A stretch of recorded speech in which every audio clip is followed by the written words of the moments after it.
Hello, hello. This is John here from StubGroup. Thank you to everyone who is watching live right now, as well as to all those in the future who are watching this as a recording. Like I said, my name's John. I'm the CEO of StubGroup. We are a digital advertising agency that helps businesses dominate Google Ads and other platforms and make money online. And today I'm excited to be joined by actually a fellow native of New Jersey. I was just chatting with Gina about this a minute ago. We both originally hail from Jersey.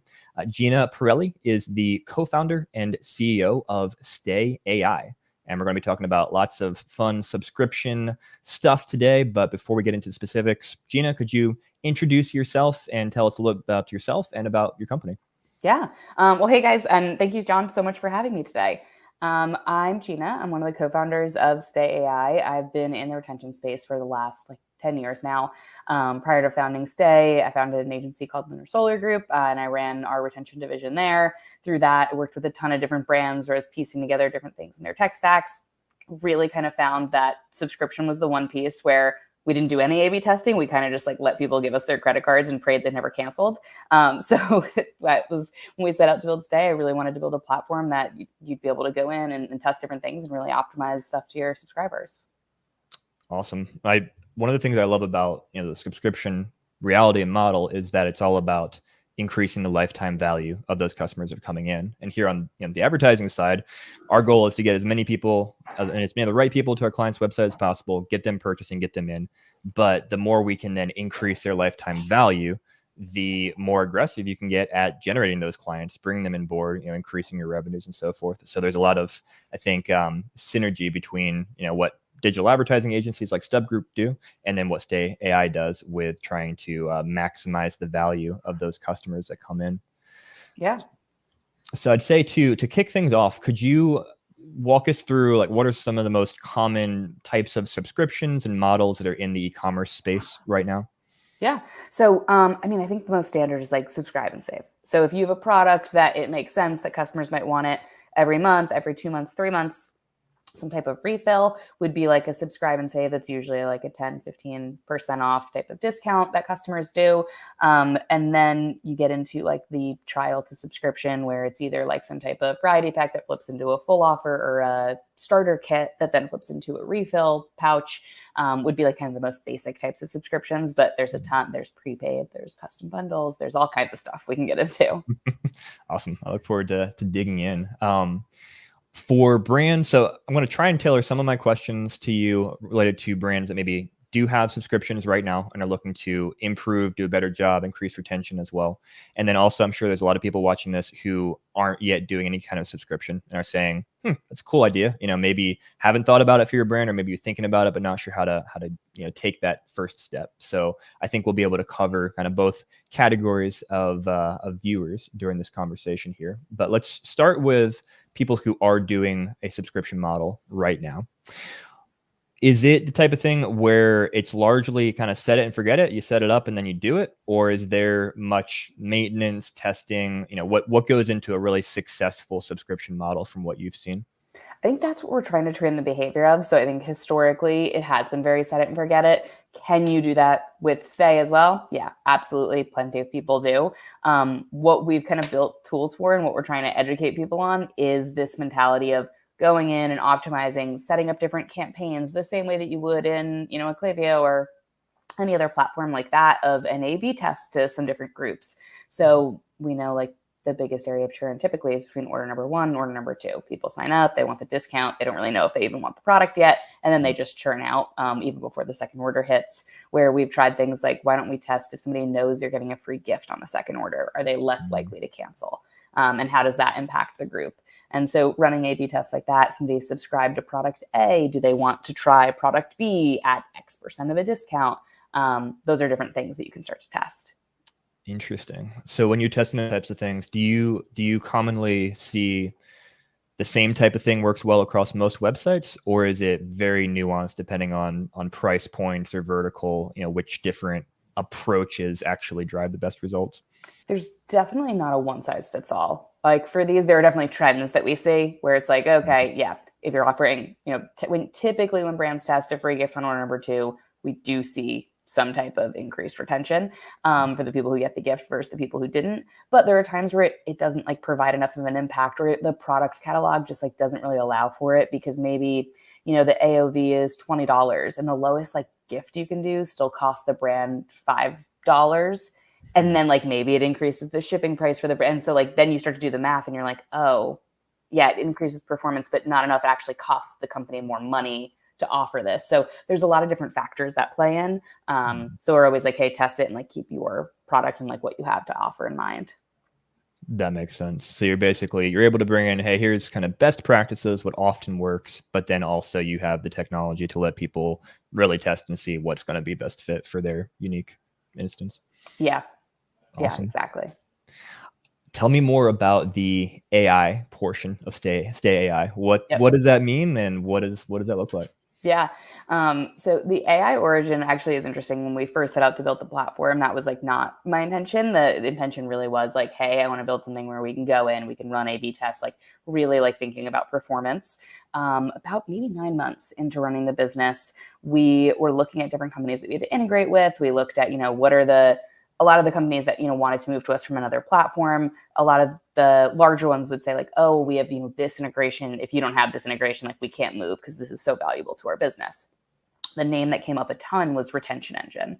So it was this plugin, and what they allowed you to do was it took over the cancel button. So they were cancellation surveys where they were using these live learning models, and you could run all these different tests, you know, and it would look at if somebody has this product in their cart and they've, you know, had this many orders, this is the best like rebuttal for the reason that they're canceling.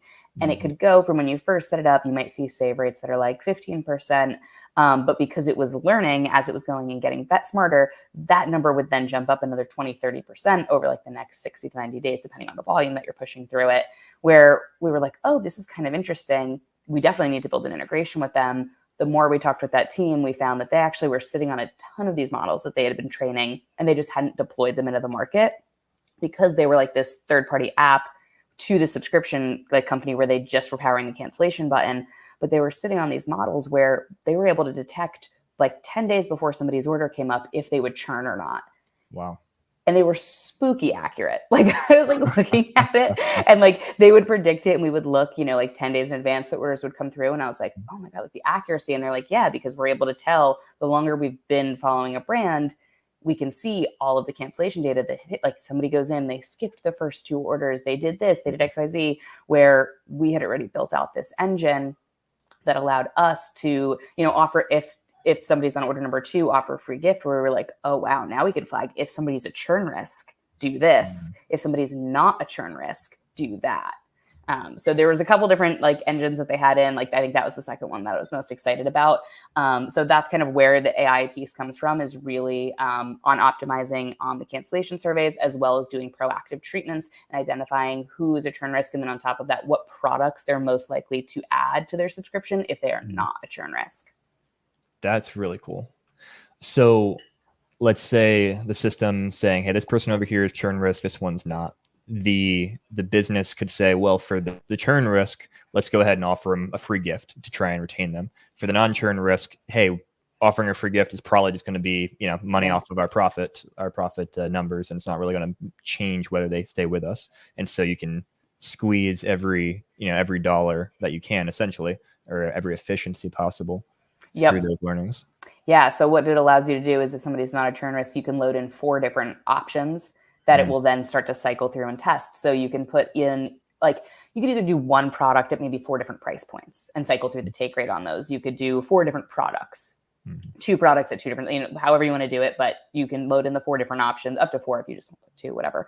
But you load in the 4 different options, and then it will start to decide who should get what option and like what has the best take rate. And it again continues to self-optimize there, which is great because like if you can go from getting somebody subscribed to 1 product to 2, obviously great for your AOV and the LTV of the subscriber.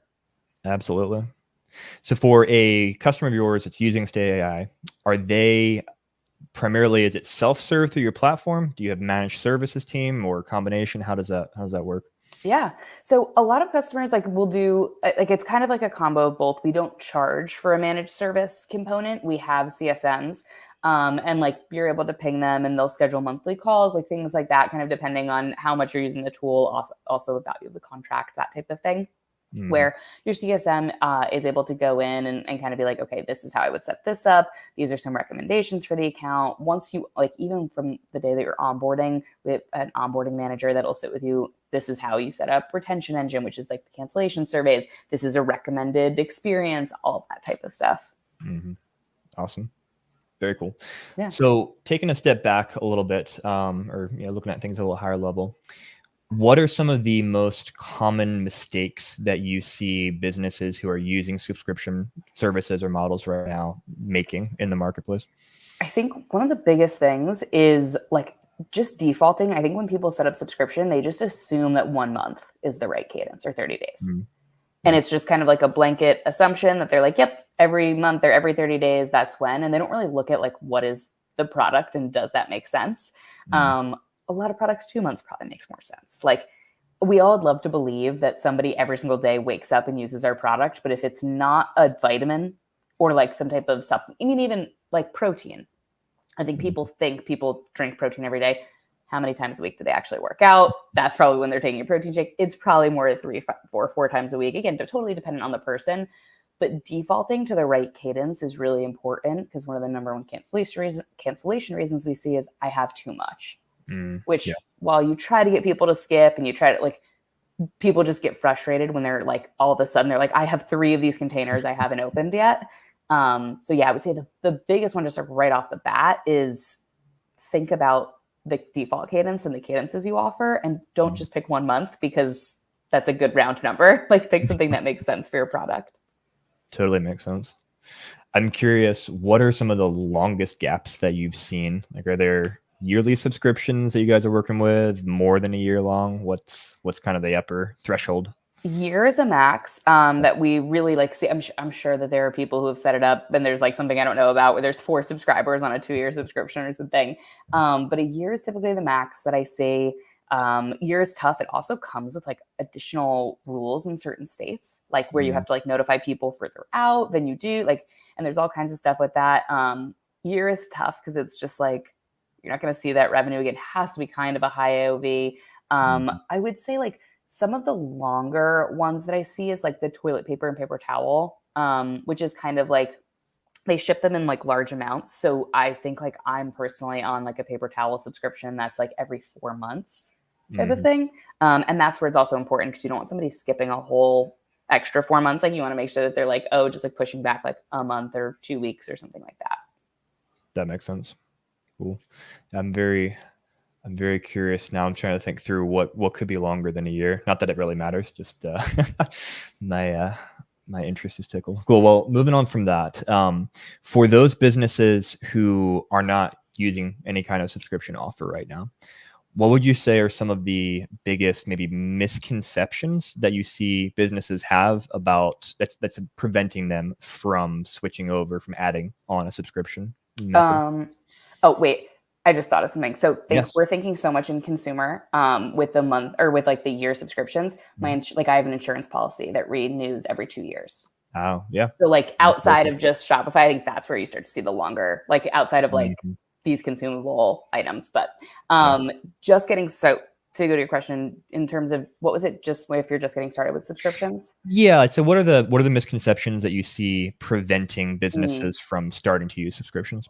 I think a lot of people are like, oh, it's like another tool I have to manage, or like, is it like, oh, like I don't want to get started with this. Like I've talked to a couple makeup brands, for example, where some of the products don't make sense, but not all the products have to make sense. Like I probably don't need foundation on subscription, but mascara is something where like, if you use a mascara, girls use the same mascara, and you really should, like, for just like health reasons, should be switching it out every 3 months, regardless of if it's empty or not, where it might make sense just to put that one product on subscription because it's like less of a subscribe and save model and more of like an auto ship, like just kind of ease of use for your customer, where if they're going to use this, some type of like lip oil, where like I rip through lip oils, but again, like a eyeshadow palette doesn't need to have a subscription option. So I think some people are like, they think about their entire product catalog and they don't realize sometimes it makes sense just for a few of the products. And that's fine.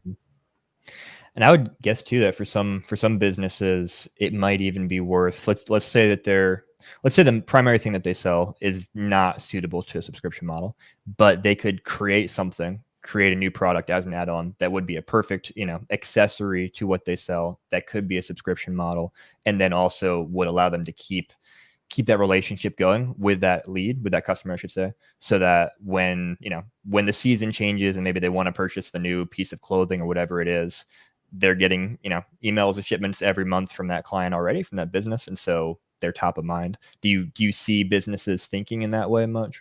Yeah, I think where we see it a lot is like, think about air filters. The first piece is like tech, and then you really just need the new, or like I'm probably like, the filter is the replaceable part, but like, you know what I mean? Like the actual machine, you buy it one time, you don't need that on subscription, Right. But it swaps into a filter.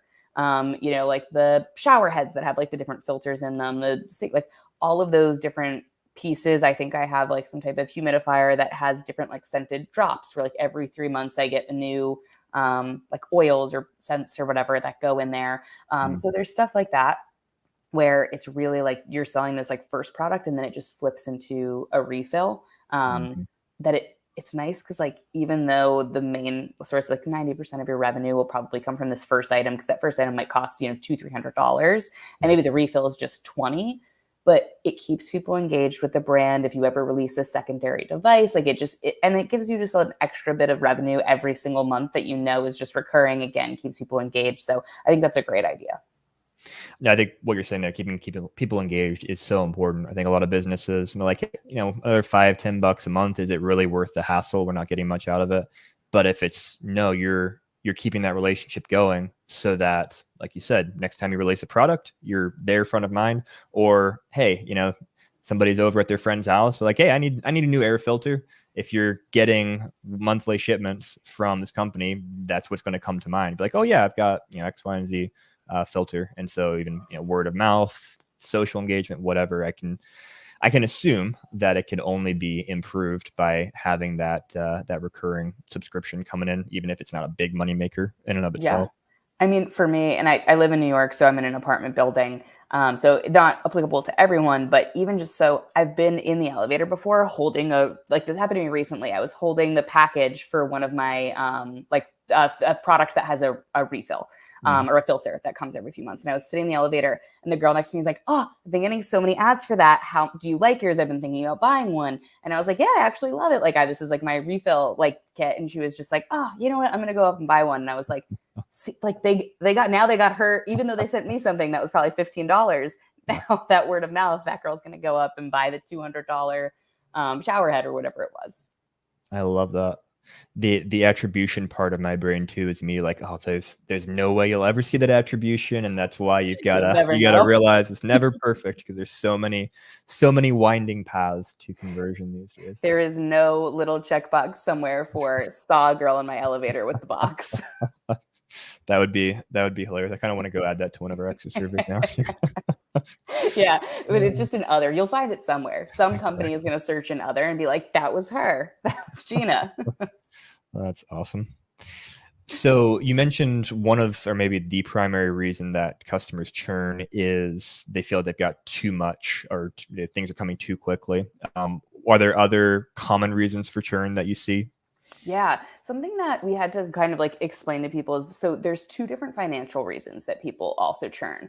One is because I think the product is too expensive. The other is I cannot afford the product at this time, which sound like the same thing, but they're actually different. One is I physically can't afford it. Like my budgets have changed, like that type of thing. The other one is I don't see the value that makes it cost this much. I subscribed and saved because I got the 20% off, but paying, or maybe I got an initial discount, but paying full price for this every month, where that's more like you have to kind of educate them on value, especially in the supplement or vitamin space. Sometimes it's really hard to see results of something like that. Like a daily vitamin, nobody knows if it's working. We don't know. We're just taking it and hoping that it works or is full of good stuff. So I think education, more around why something costs the amount that it does and the value of it is more helpful of a rebuttal for I just think this product is too expensive versus when somebody actually just can't afford it or has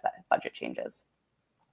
It's a really important distinction. I wouldn't have thought, initially intuitively reading those different ways of phrasing things, but that makes a lot of sense. Is that something that Stay.ai can work with and say, okay, they answered this question this way, then here, what do we do next with that?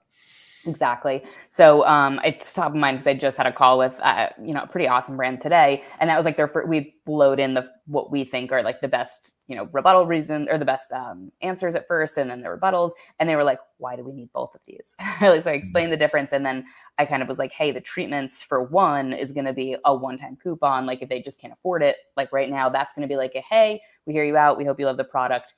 How about using this one-time code, like a special treat from us this month?"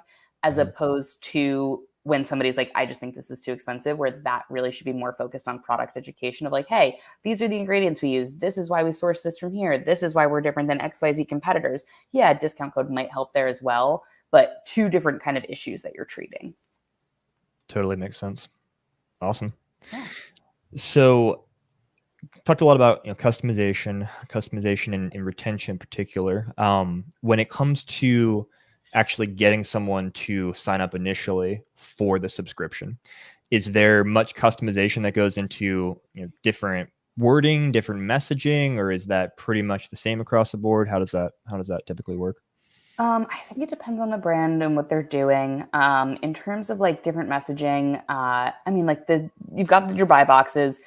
The most common, it's like sometimes I'm like, don't people like want to do like really heavily branded stuff, and I'm like, just like meet the customer where they're at. They know what subscribe and save means. Like they've got that. Like when you try to get all crazy, I think like either it's like auto ship or subscribe and save. Like those are the two basic ones.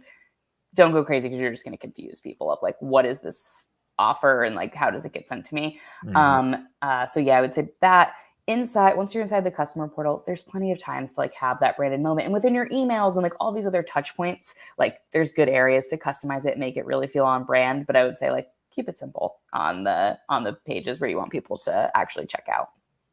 Keep it simple. I like it. And do you recommend seeding the idea of a subscription being an option from the product page itself, or is it better to introduce that after they've added to cart or gotten to checkout?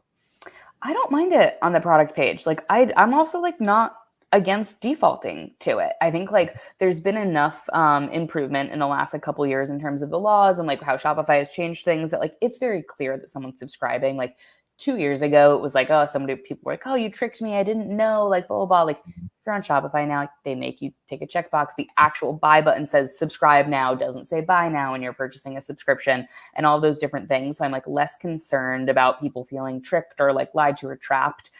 There's also other laws in place where you can't like trap someone in a subscription. You have to allow them to cancel the way that they entered. So I feel pretty strongly that you can default to it. And having like a good PDP where you've got maybe when somebody has it selected right in the buy box, like maybe 3 different bullet points of why choosing subscription over one time, you save money, you get free shipping, and you can cancel anytime. Like that's kind of enough to make someone comfortable with the idea on their first order. Cool. And I'm sure that Amazon has probably educated a lot of people.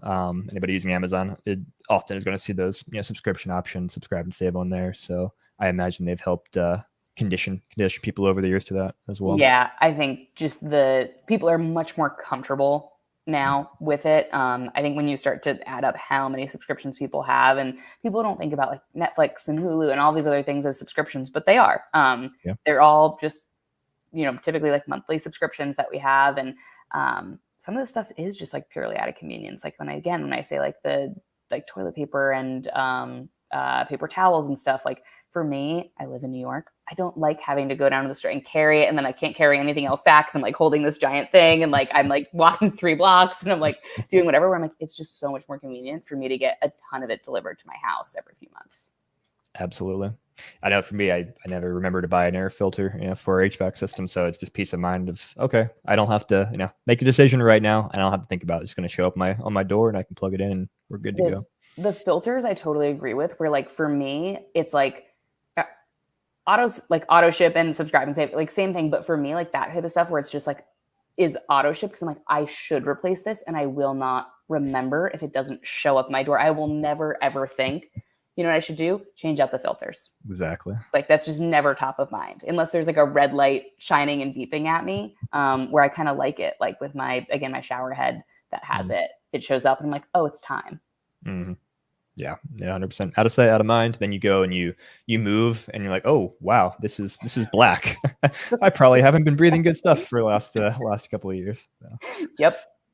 So looking down the road, for both Stay.ai as well as industry in general, a couple questions for you. First, for you guys in particular, Shopify obviously is where you're focused right now. Do you foresee continue to focus on Shopify for this foreseeable future, or do you have any plans to branch to any other platforms beyond that?